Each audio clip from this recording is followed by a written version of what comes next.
اعتراض کیا تھا؟ سجدہ کرنے کے لیے شرط ہوتی ہے بدن کا پاک ہونا، کپڑے کا پاک ہونا اور جگہ کا پاک ہونا۔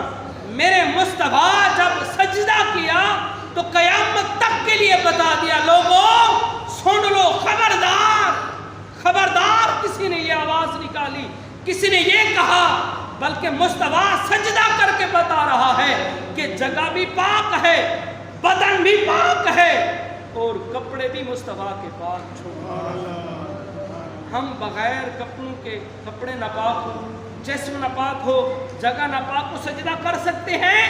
نہیں، مصطفیٰ نے سجدہ کر کے بتا دیا کہ پیدا ہوا ہوں، ولادت مصطفیٰ ہوئی ہے، اب سجدہ کر کے بتا رہا ہوں جسم بھی پاک ہے، جگہ بھی پاک ہے، کپڑے بھی پاک ہیں۔ اچھا ایک بات ہو، پہلی امت کے لوگ تھے نا، مخصوص جگہ تھی، عبادت کرنے آتے نا، مخصوص جگہ، زمین کے خطے تھے، یہاں پہ عبادت کر سکتے ہیں، یہاں پہ سجدہ کر سکتے ہیں۔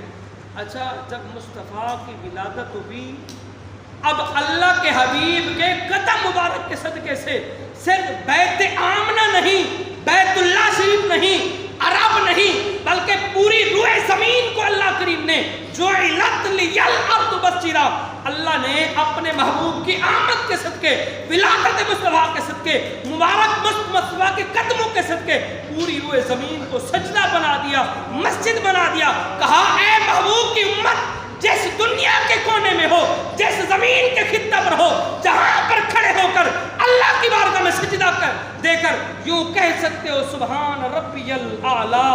پہلے تو جگہ مخصوص تھی، آمد مصطفیٰ کا صدقہ تھا، ولادت مصطفیٰ کا صدقہ تھا، پھر یوں ہوا پوری روئے زمین مسجد بنا دی گئی، جہاں بھی کھڑے ہو کے سجدہ کرتے ہو کر سکتے ہیں۔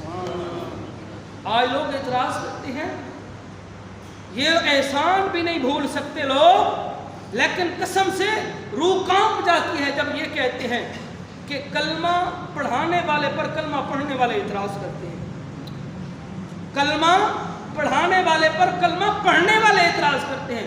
شرم نہیں آتی؟